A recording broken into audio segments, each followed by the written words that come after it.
Stranger Things Tales from 85 is not canon.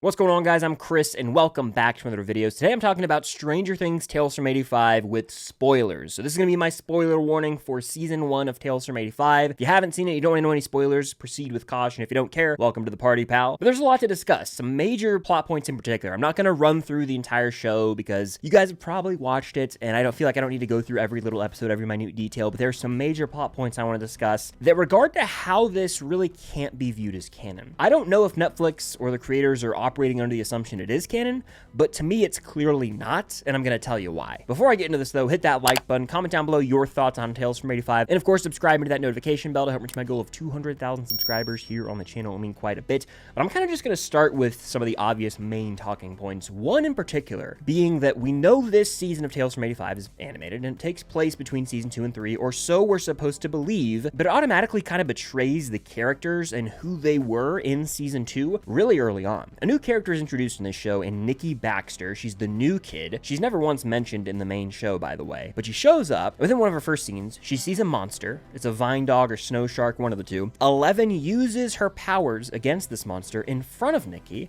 and then Nikki kind of befriends the party, and they just fill her in on all the details, from Will getting taken, to the Upside Down, to the Mind Flayer, to 11 having powers. And they're not just telling her in like a closed off room. There's montages of them walking around Hawkins, hanging up flyers, just doing whatever at the arcade, yapping about the Upside Down in public. And we call it the Upside Down. She escaped from Hawkins' lab. Who covered up Will's disappearance? I'll close the gate at Hawkins' lab.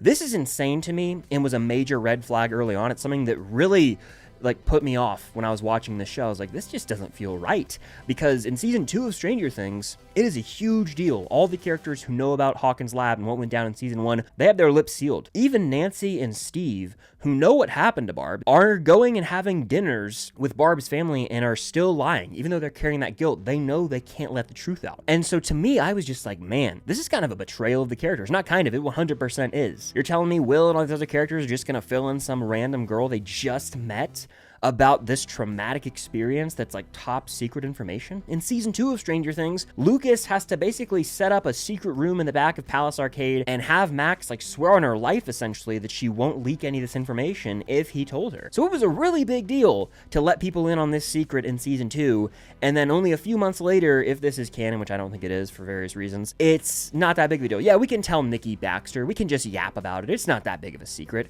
It irritated me greatly, guys. It really set me back. I was like, this is not okay. And then fast forward to the end of the season, Nikki joins the party officially. Like, she has her own piece. She's playing D&D with the kids. This is a problem, guys. It is a problem. Apparently there's a second season potentially lined up of Tales from 85, but if that's the case, how on earth can Nikki be involved and be this integral of a character in these people's lives and not be mentioned in season 3, 4, and 5? Now, I know what you're thinking. Well, Chris, Tales from 85 didn't exist when season 3, 4, and 5 came out, and I get that. So it's on Tales from 85 to abide by the rules. That's maybe my biggest gripe with this show, is if you're making a prequel and allegedly it's canon, you have to follow the rules that have been set up and established by the pre-existing source material, and that is Stranger Things season 1 through 5. You can't go against that. You have to work your way around the rules and the lore of the show and make it work. We've seen it done countless times. Look at Better Call Saul, for example. Look at House of the Dragon. These are prequels that fit within a world. The prequel trilogy of Star Wars even fits within the world. You cannot just make it up as you go. You cannot betray characters, their identity, their value. You can't do that. And Tales from 85 basically did that, in my opinion, by having Nikki Baxter join the party. Because if they do a second season, we're getting closer and closer to season 3. Okay, so if they even do a little bit of a time jump or not, we're only a few months away from July 1985 when it comes to the end of Tales from 85. So Nikki Baxter, if canon, would be a character who's very fresh on our main party's minds, and the events of this season would have bled over and been relevant enough to discuss in the 3rd season. That kind of leads to the biggest issue with the show. It's the fact that the stakes are way too high. Everything is grand in scale, and we're just supposed to believe it happened but never came up again. The finale, spoiler warning again, takes place basically underground with this monster that's been created, almost the size of the physical form Mind Flayer, mind you, trying to open a gate to the Upside Down. That doesn't add up. That's a problem, okay? And I was fine with the idea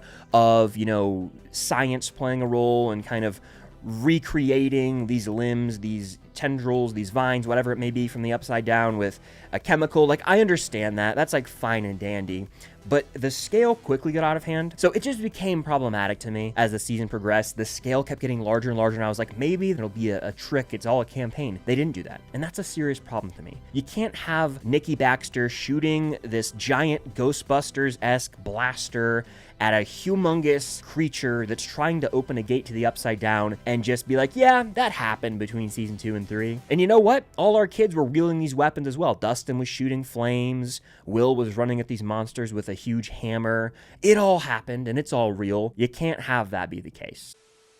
So this is not canon, and I think it's like 100% not canon. If you somehow think this happened between season 2 and 3, please share your argument in the comments down below. I'd love to hear it. It breaks the rules of Stranger Things, and it makes zero sense for this to have taken place between season 2 and 3. It's a clear example of a prequel just not abiding by the rules, going rogue essentially, and doing its own thing, trying to establish its own world in a world that already exists. And so it really frustrated me, and I've stewed on this since it ended.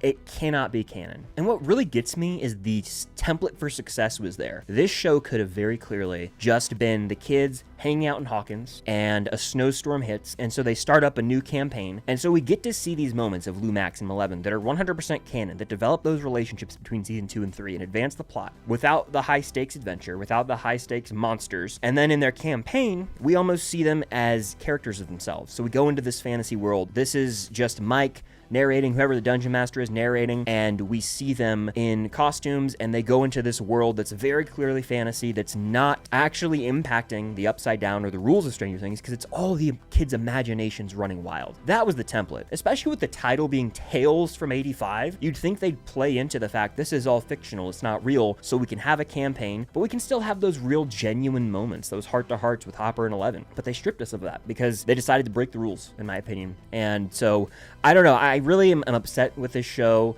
It's clearly oriented to kids, as I said in my review, so it's like a watered-down version of every character, and it doesn't really feel Stranger Things to me. Yes, it has 80s needle drops. Yes, we're in Hawkins, and they animated things accurately, and yes, you have a synthy score, but that's not enough. And if this is the future of Stranger Things, I'm a little concerned.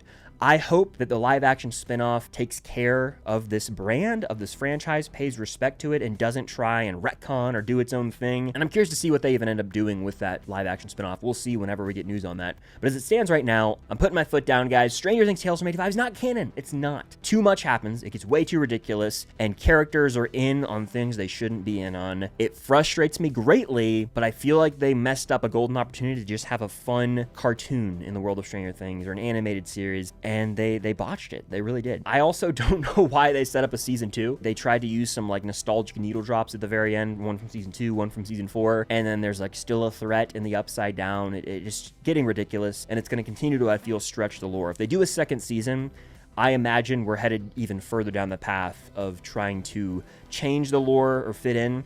It's just not canon.